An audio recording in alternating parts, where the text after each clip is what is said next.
Kaixo lagunak, eguerdion, zelan zabiltzate gaurkoan, eneko nauzue, kafetaguneko langilea eta gaur zuokaz, egongo naz urrengo ordu erdian. Gogoratu kafetaguneak azken aldian, YouTubeen zuzenean, astean birritan zuzeneko hitzaldiak ematen dituela. Beraz, gure berri YouTubeen izan nahi duzue gogoratu. Kafetaguneko zuzeneko hitzaldiak, astean birritan eta astero. Gogoratu bai hitzaldiak zuzenean ikusi ditzakezuela eta nahi izan ez gero YouTubeen gure kanolean badauzkazuela gainontzeko hitzaldi guztiak. Hau da, orain arte emandako guztiak hor dauzkazue ikusgai. Eskerrik asko hor egoteagatik, eta espero dut urrengo ordu erdi interesgarria izan dezazuela. Beraz, ekin diezaiogun bada pizkanako gaurko gaiari. Hala ere, gogoratu ere, baita ere, gainontzeko sare sozialetan ikusgai gaudela. Bai Facebook, Twitter eta Instagramen baita ere. Eta hori gutxi balitz, zuen herrietako kafetagunetan ere bagaude, kafetaguneko lokal guztietan. Beraz, gogoratu aukera baduzue, etor zaitezte edota bizitatu geure kanal guztiak. Izan ere, sare soziale guztietan bai gaude. Eta gaurko gaia, zein da gure gaurko gaia? Hor pantailan ikusten dozuen moduan, GIN tresna. Hau da, Geografia Instituto Nazionalaren tresna. Hau da, zeuen mugikor smartphone eta ordenagailuetan erabilgarri. Hau da, gaur kartografiaren inguruan hitz egingo dugu. Hau da, kartografia eta bere nondik norakoak. Laburbiltzeko kartografia bai, baina hobetu ulertuko duzue mapa hitza. Gaur, mapen inguruan arituko gara. Hasierako presentazioan argazki batzuk jarri dizkizuet, Izan ere gaur horren inguruan hitz egingo dugu, hau da, Geografia Instituto Nazionalak daukan tresna horren inguruan. Izan ere, mapen eta oiako gauzen zaletasuna baduzue, hauze da zeuen tresna. GIN tresna, Geografia Instituto Nazionala. Hor adibidez, interneten topatuen baduzue, hala ere aukero ikusiko dugu, hor badekozue Instituto Geografiko Nazionalaren logoa. Izan ere bertan, topatuko baitizue gaur ikusiko ditugun atal guztiak. Beraz, gogoratu. Eta pizka izotza apurtzeko edo, gaur egun eta orain arte mapak erabilitugu. Hau da, mapak betidanik erabilitugu, baina beti ere mapa analogikoak, hau da, paper mapak. Baina gaur egun mapa guzti horiek ordenagailuaren bitartez topatu ditzakegu. Hau da, gaur egun telefono mugikorrak erabiltzen ditugu, hau da, droneak ikusten ditugu zeruetan, mapekin gauza berbera gertatu zaigu. Hau da, betiko paper mapak erabiltzetik, mapa horiek ordenagailuetan eta geure mugikorretan ikusteari ekin diogu. Hau da, teknologia dela eta aurrera pausu handia eman dugu kartografiaren inguruan. Eta gauza guzti hauek dira gaur egun ikusiko ditugunak, baina hala ere, kartografian, hau da, kontekstualizatzeko, hau da, pizkat kontekstualizatzeko zeri deritxo kartografia, mapak sortzea, mapak ekoiztea, zabaltzea eta aztertzeaz arduratzen den disiplina. Hau da, kartografia mapak, bi itxoiek batera doaz, baina gauza zera da. Lehen, orain urte batzuk, eta gaur egun bebai, kartografikoa, analogikoa erabiltzen genuen. Hau da, mapak formato imprimituan, papelean aurkezten zizkiguten. Eta euskarririk erabilina poliesterren, hau da, poliester paperan erabiltzen ditugu mapa horiek. Baina gaur egun, kartografia analogikotik, kartografia digitalara pauso bat eman dugu. Izan ere, hauze izango da, gaurko solasaldiaren gairi garrantzitsuena, hau da, kartografia digitala, teknologia informatikoaren bidez mapak irudikatzea, hau da, lehen paperean egiten pagenituen gaur egun paperean bai, baina baita ere teknologia informatikoaren bidez. Eta hori lortzeko zer erabiltzen dugu? GIS dalakoa, hau da, GIS dalako hori GIS datu base geospazial bat da, eta datu base horiek datuak geolokalizatu, kodeatu eta kudeatu edo gestionatu egiten ditu. Hau da, GIS datu base horri esker, ordenagailuaren bidez, interneten bidez, mapak ikertu, deskargatu eta jorratu ditzakegu. Beraz, gogonatu eman dugun aurrera pausu hori, hau da, kartografia analogikotik, kartografia digitalara doan urrats handi hori. Eta hala ere, zeri deritxo aplikazio kartografikoa. Izan ere bai, kartografia ondo dau, mapak ondo dauz, baina guzti honek aplikazio desberdinak ekarriko dizkigu geure eskuetara. Izan ere, mapa horiek ordenagailuaren bidez, mugikorraren bidez edo tabletaren bidez ikuskatzeko, jorratzeko eta aztertzeko aukera emango digu. Eta baita ere irudikatzeko, hain zuzen ere. Hau da, begiratu ez, mapak ere sortzeko aukera emango digu. Horretarako zer erabiliko dugu? Lehen aipatu dugun GIS, GIS dalako datu basea, eta gauza da, GIS base hori zein erramenta erabiliko dau, hor pantailan ikusten duzuen satelitea, hau da, espazioko sateliten sentsoreak erabiliz, guk date basoiek eskuratuko ditugu. Beraz, ikusi hor, teknologiak eman dituen aurrera pausu handi hori, hau da, satelite horiei esker, satelite horien sentsorei esker, guk date basuk izango ditugu mapa horiek jorratu eta aztertu ahal izateko.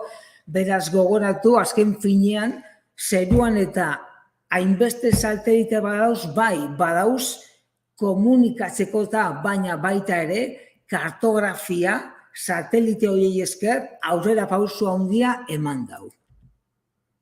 Eta zergaitik sortu zen kartografia digitala analogikoa pizkat atzera utziz, datu espazialen eskaria gero handiagoa bai da. Eta satelite hori esker, informazio hori era azkarrean eta bapatean jaso dezakegu. Gauza da ere, gaur egun gogoratu, klima aldaketa, kanbio klimatikoa dala eta, ingurumena gero eta azkarrago aldatzen ari dela. Satelite horiei esker, mapat asko eta asko jaso ditzakegu. Klima aldaketa hori, pizkanaka egoera zendan ikusteko, eta gogoratu kartografia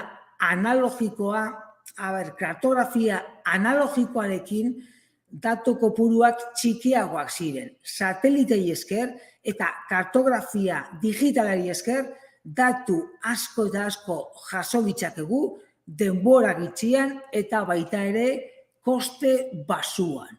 Beraz, gogoratu abantailak handiak direzela.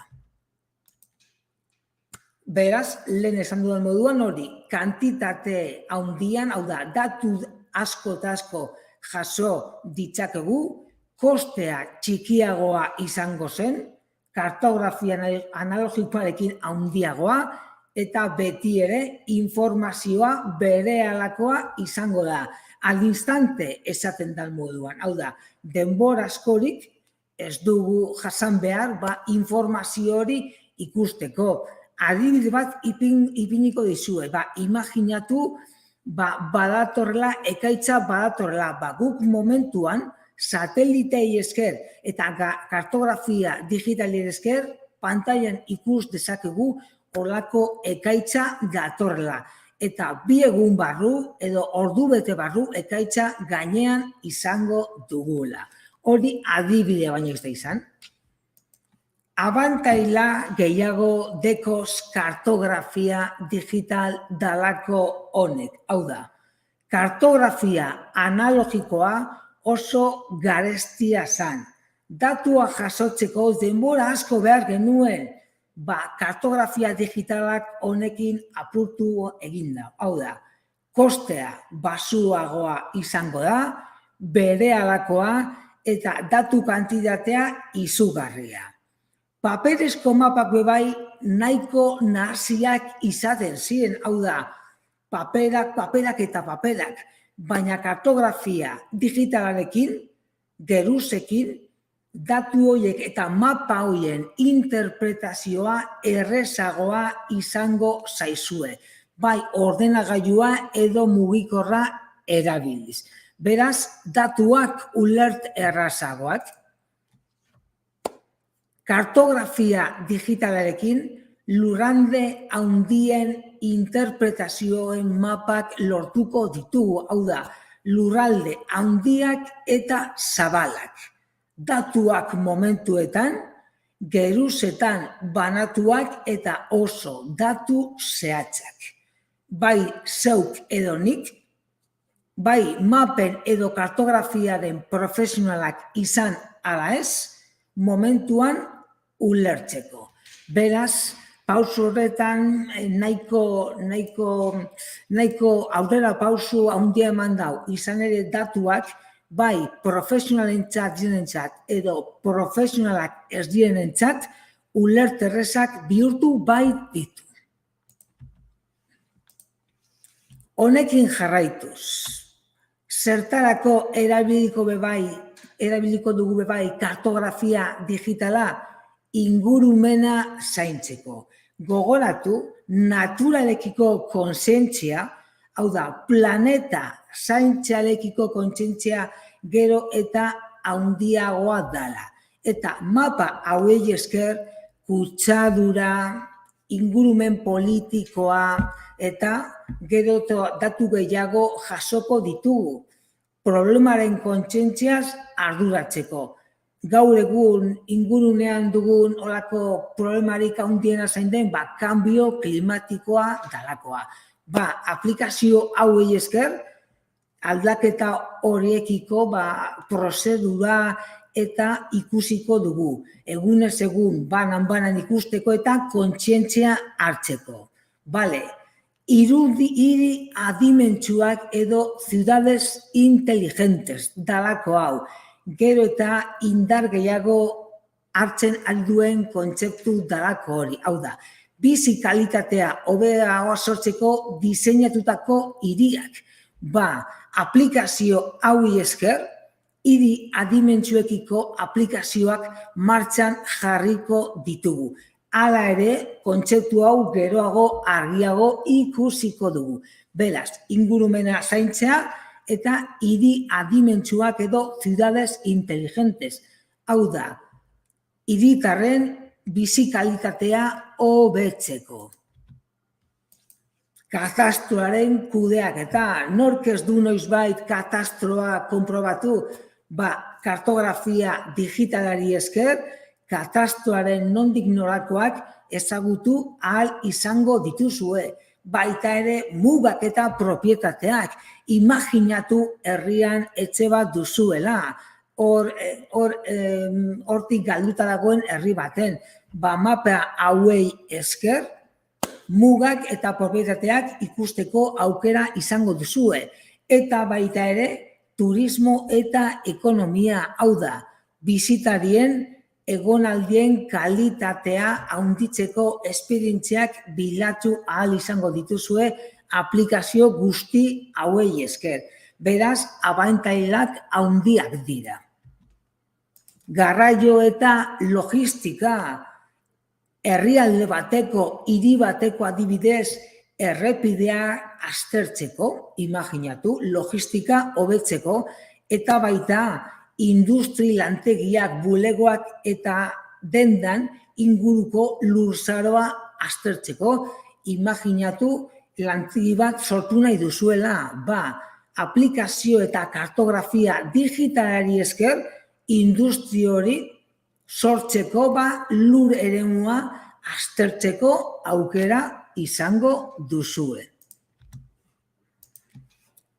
Gauza guzti hauek ikusi eta gero, gogoratu, Instituto Geografiko Nazional dalako honek web orrialde bat deko eta ordenagailutik, edozein nabigatzailetik, smartphonetik edo tabletetik topatu dezakezue.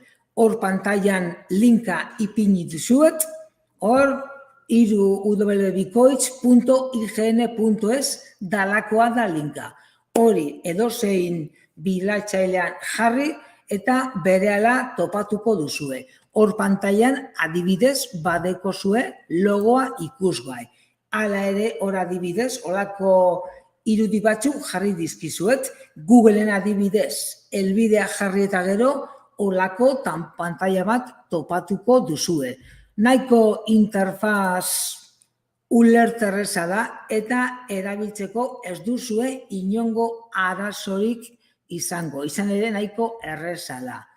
Zeuen smartphoneetan ere jartzeko aukera izango duzue aplikazio bidez hor pantailan ikusten duzuen moduan. Beraz gogoratu, hau zeuen ordenagailuan erabilez ezik, baita ere gainontzeko gailuetan erabiltzeko aukera izango duzue. Eta web orrialde honetan zer topatuko duzue? Horko nahiko menu erreza ikusiko duzue eta menu horren barruan, zeuen aukeren barruan hasteko informazio sismikoa, hau da, terremotoen inguruko informazioa jasotzeko aukera izango duzue. Izan ere, gaur egun informazio hau pil-pilean dago. Gogoratu bestela, Turkian gertatzen ari dena eta orain dela aste batzuk Turkian gertatu zen terremoto izugarri hura.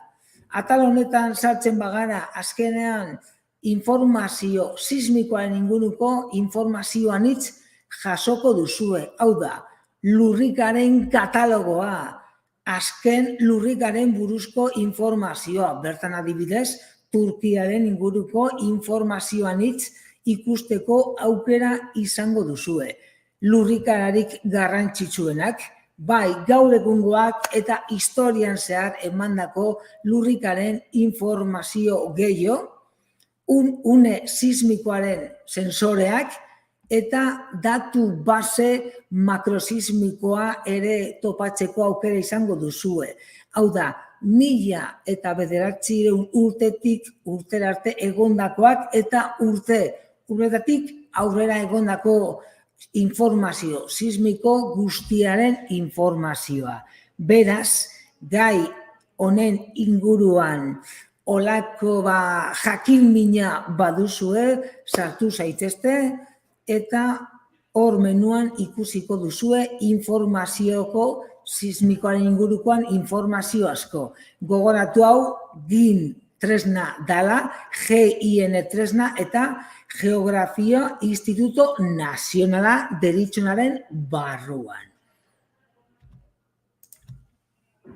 Kartografia eta datu geografikoak. Atal honen barruan honako datu hauek kontsultatzeko aukera izango duzue. Hau da, hor pantailan ikusten duzuen moduan, hor badekozue zeuek web atariaren barruan topatuko duzuen olako argazkia edo pantaila, eta honen barruan datu base geografikoak. Mapak kontsultatzeko aukera izango duzue. Hau da, mapa orokorreak eta baita ere erliebe mapak ere ikusiko dituzue. Eta mapa guzti horiek ere zeuen ordenagailuetara deskargatzeko aukera izango duzue. Imaginatu mendizaleak zaretela. Mapak, erliebe mapa horiek zeuen ordenagailuetan deskargatzeko aukera izango duzue. Beraz, kartografia eta datu geografikoak. Mapak hain zuzen ere. Lurraldearen behaketa edo ikerkuntza edo investigazioa. Hau da, atal hau, Geografia Institutu Nazionalean garatutako jarduera nagusietakoak dira. Hau da, fotogrametria, teledetekzioa eta lurzoruaren okupazioa. Hau da, urteen arteko konparaketa. Beraz, azkenean, atal honi esker lurraldearen barruan, hau da, lurraldea behatu edo investigatzeko aukera izango duzue. Hau da, lurzoru eremu zehatzak. Hor adibidez, fotogrametria dalakoaren adibidea ipini dizuet. Izan ere gaur egun, dronen hor pantailan ikusten duzuen teknologiari esker, edozein objekturen forma, neurriak eta posizioa espazioan aztertzea, zehaztasunez zehaztuta, helburu duen teknika izango duzue. Hau da, dronei esker, droneak ateratzen dituzten irudiei esker, lurzoru hori aztertzeko aukera izango duzue. Hau da, objektu horren, lurzoruaren argazki bati esker, lurzoruaren datuak jaso ahal izango dituzue. Beraz, gogoratu izan ere, gaur egun teknologiari esker eta olako dron bati esker gauza asko egin ditzakegula. Eta kartografian ere, dronak ere, olako aukera asko izan ditzakeela. Izan ere, fotogrametria dalako honi esker. Sumendiak, gogoratzen duzue La Palmako sumendiak, oindala, bueno, ez dakit hain baina, oindala hilabete eta urte batzuk, La Palmako sumendiak, La Palman eragin zuen kalte handia, sumendien zaintza.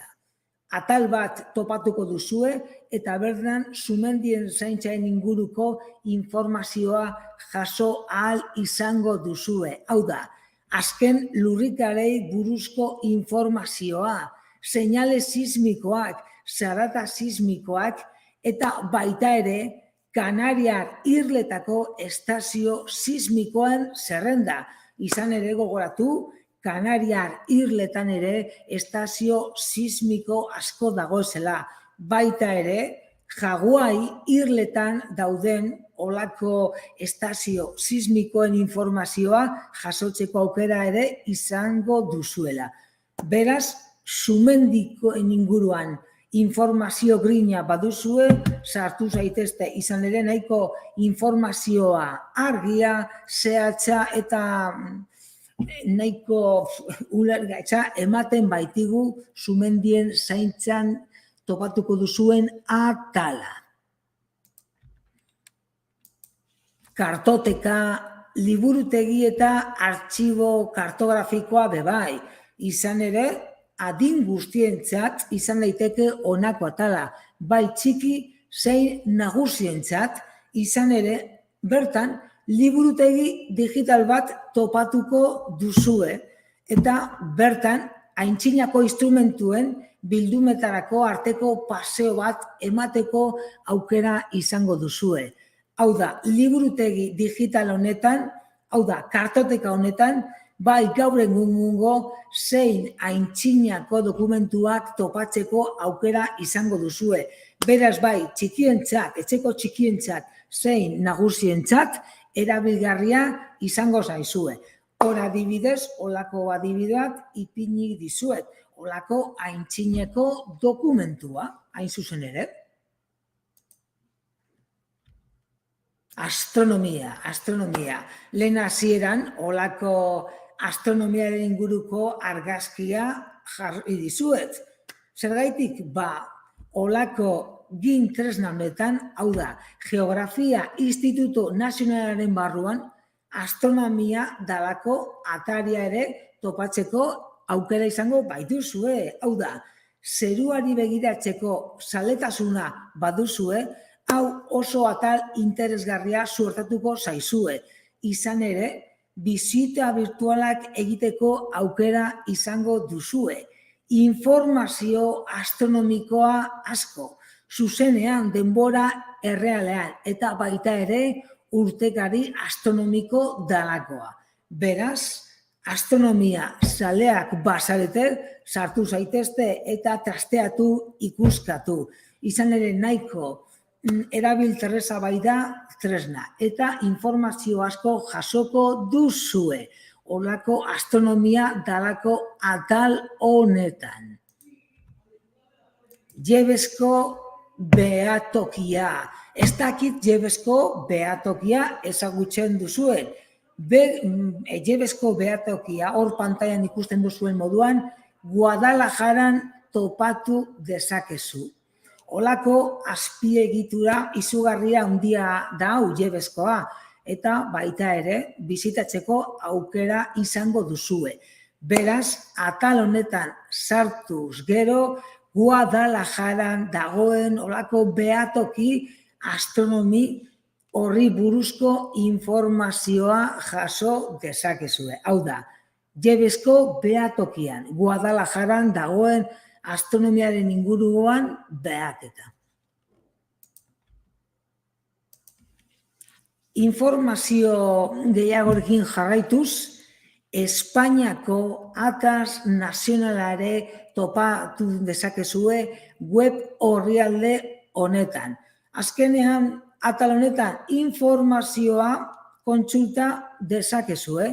Hau da, Espainiako Atlas Nazionala Interaktiboa dalako horretan, hau da, Atlas honetan bilaketak egin ditzakezue, eta lehen kartografia edo kartoteka batean ikusi dugun moduan, hau zer ditxo, liburu digitala, eta bertan Espainiako Atlas Nazionaleko liburutegi digitala kontsulta dezakezue. Lehen esan dugun moduan, etxeko txikientzat edo baita ere nagusientzat baita ere. Azkenean, etxe guztietan izan dugun atlasa topatuko duzue, baina paperean izan beharrean, liburu digital moduan topatuko duzue, hori baino ez. Geodesia. Eta zer ditxo geodesia? Imaginatu egun baten etxeko txikia ikastoletik datorla eta geodesiaren inguruko lan bat burutu behar duela esaten dizuela. Geodesia, lurraren forma eta dimentsioak aztertzen dituen zientzia, hau da, lurraren forma eta dituen olako dimentsioak, honen inguruko informazioa tresna honen barruan topatzeko aukera izango duzue. Hau da, kanpo eremu gravitatorioak, ozeanikoak, horren inguruko informazio guztia. Hau da, lurraren inguruko informazio orokor eta zehatza batera. Hau da, gauza da bai, informazio orokorra topatuko duzuela, baina gaian olako saleak bazarete, informazio zehatzagoa topatzeko aukera izango duzuela. Hau da, mamian sartzeko aukera. Geodesia atala.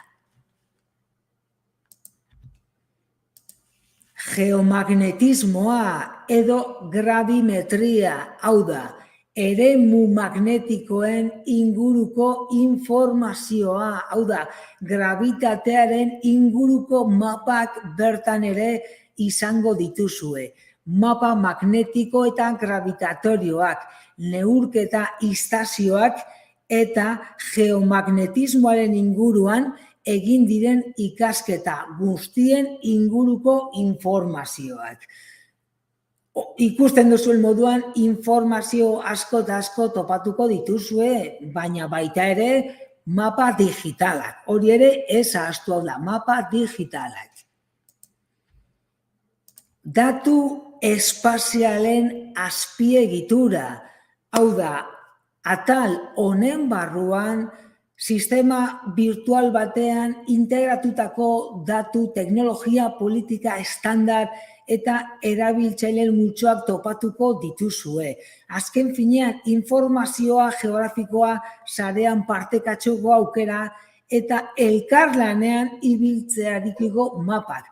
Hau da, gogoratu mapak bai topatuko dituzuela, baina baita ere, sare sozial desberdinak direla medio partekatzeko edo konpartitzeko aukera izango duzuela.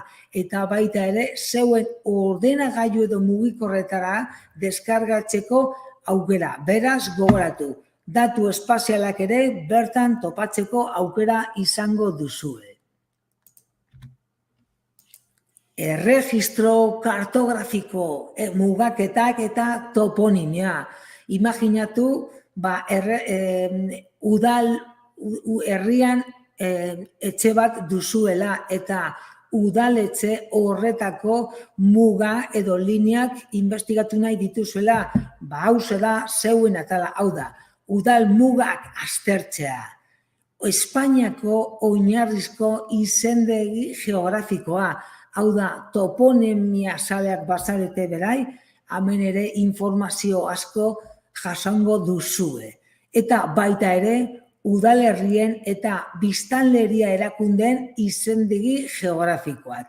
Beraz, mapak ez ezik, toponimia eta mugen inguruko erregistroa atal honetan topatuko duzue. Eta pizkanaka gaurkoz bukatzen joateko deskargak, hau da, aireko argazkiak, mapak, erliebe mapak, ibilbideak, koordenatuak, bertan ere sartuz gero, zeuen mugikor tablet edo ordenagailuetara mapa guzti hauek deskargatzeko aukerak emango dizkizue Geografia Institutu Nazionalak edokin dalako tresna hauek. Beraz, bai, informazioa kontsultatu bai, baina horrez gain ere deskargatzeko aukera emango dizue.